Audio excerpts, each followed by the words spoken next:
Feels good, so it does, and it feels right. You know, I do believe that I deserve this, especially for this next chapter in my career. It's very, I feel very content with it all.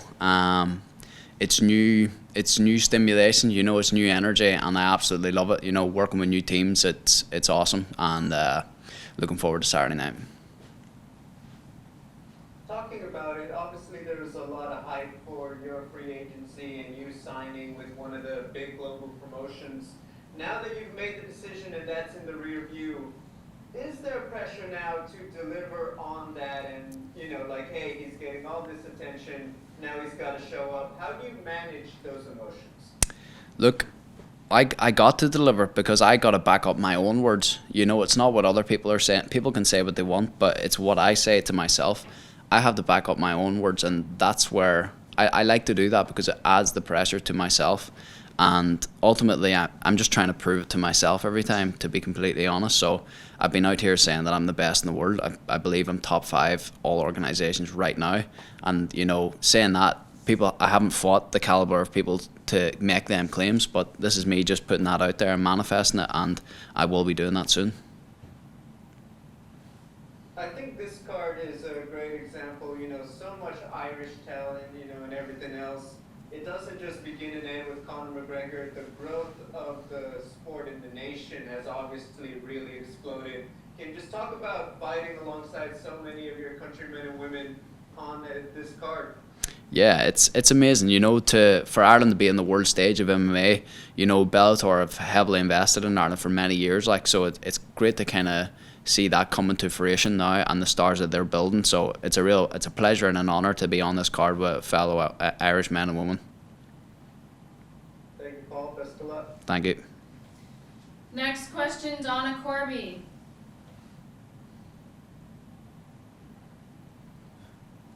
Hey, Paul, how's it going? Good, Donna. How are you? Not too bad. I heard you were upset that me and Andy Stevenson didn't go down to the gym the other day. Say it again. Peter was telling me you were upset that me and Andy Stevenson didn't come down to the gym. Yeah, of course. What do you call the trifecta of knowledge weren't there? You know, they didn't grace my presence. I didn't have the true honour. So, yeah, I'm a little butthurt at that. But you'll have to come down next time. Yeah, exactly.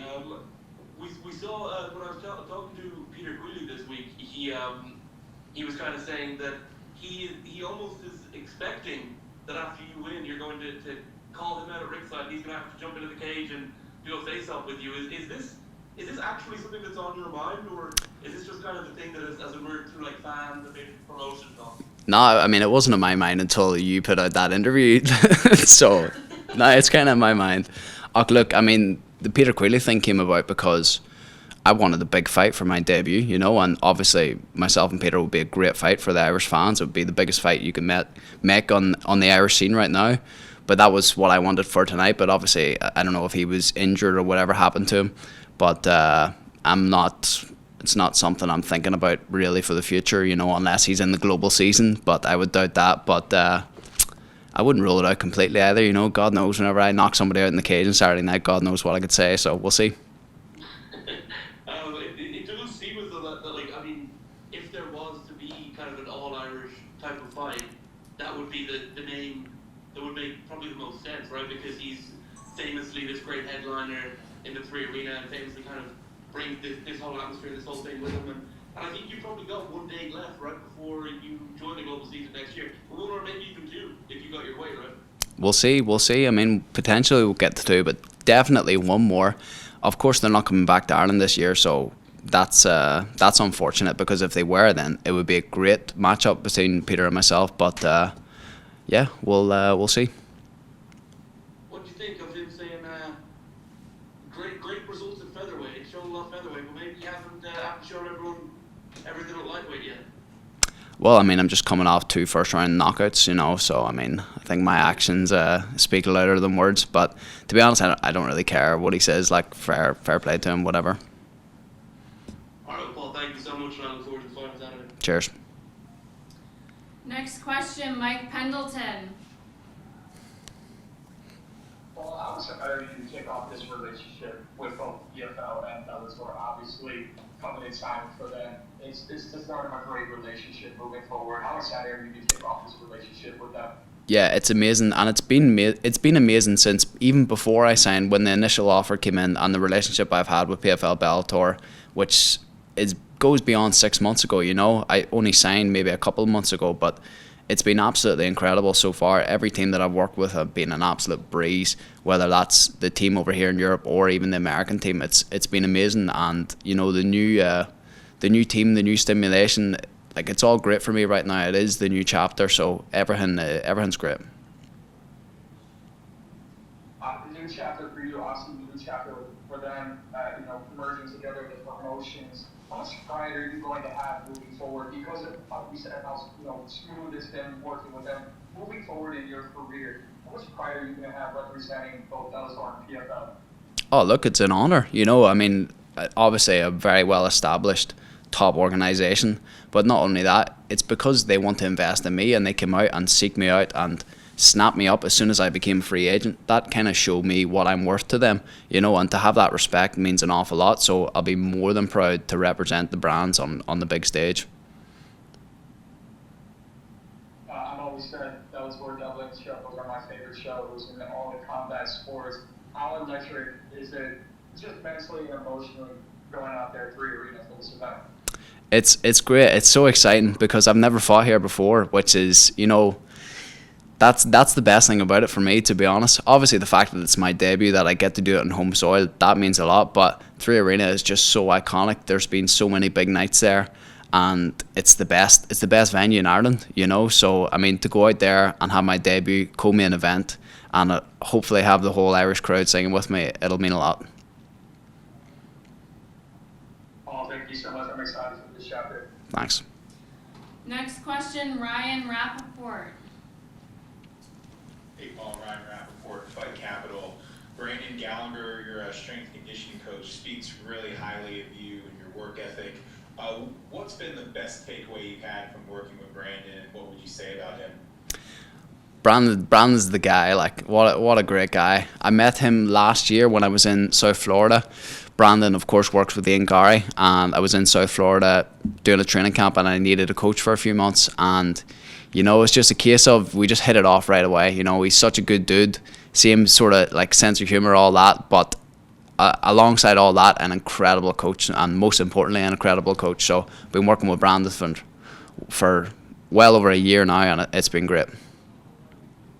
Yeah, he's going to be out here in Las Vegas. I'll see him. Tell him you said hi. Also, you're working with Chosen Advisory. Just talk to me with Tim and Daniel and how influential they were with you signing with PFL.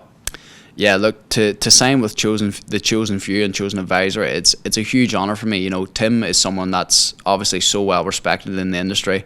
He's someone that I've had a relationship with for years. Whenever I formerly was with Paradigm, Tim is who brought me into the company. So to be now working with Tim on like a more personal basis, I mean, it's a huge honour for me, because Tim works with the greatest athletes on the planet, and he works with the keys in the name, a chosen few, and for me to be one of them chosen few is a great privilege and a great honour.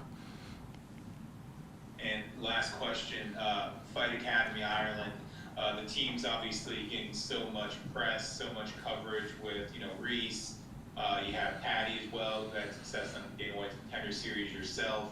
I've also had a chance to have Gerard Burns on as well. Where do you kind of see the success of the team and where you guys would help take it to the next level for fight sports in Ireland? Look, I think we're going to be a staple in world MMA very, very soon. The Irish were, of course, known for our fighting. Belfast in particular, we're known for our boxing. Boxing has been such a huge part of our culture in Belfast, but I think now with the new age, I do think that MMA is going to start taking over. As much as I love boxing, I love everything to do with it. A lot of my good friends are the top boxers in Ireland. I just think that MMA is that kind of next generation, and Fight Academy, we're leading the charge when it comes to that in the island of Ireland. So I do believe we're going to be major players in the world MMA stage soon. Great, thank you. My pleasure. Next question, Anik. Paul, a lot has been made of you signing with PFL. You're also doing a lot outside of the cage. I'm wondering, what's been the most impactful moment outside of the cage that your career has led to?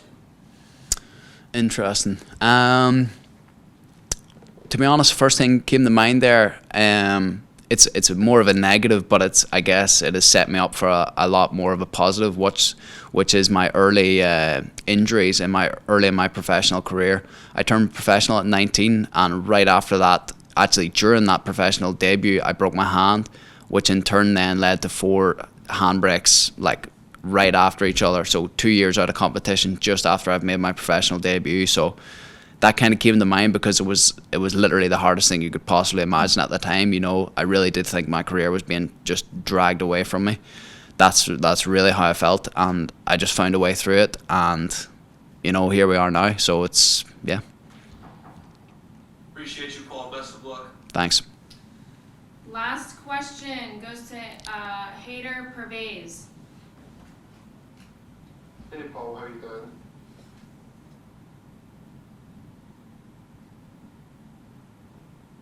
I was going to ask Paul, if you come away with a victory this weekend, do you have your eyes set on anyone next? Good question. We're just gonna have to see on Saturday night who I may call for. Sure. And my second question is, you won your last 2 fights via first round knockout. Is this a trend you aim to continue, or are you looking to show a wee bit more in the grappling aspect? Look, I'd love a hat trick. I'd love a hat trick of first round KOs, but to be honest, you know, my last few fights in the pre-fight stuff, I have been saying I am going to knock this guy out in the first round. But to be completely honest, I haven't been saying that this fight because, like, if I can get Bobby out of there in the 3 rounds, then I'm happy. But he is a very, very tough guy, and he's going to bring it on Saturday night. So if I can get the finish, which is of course what I'm aiming for, I'll be very happy.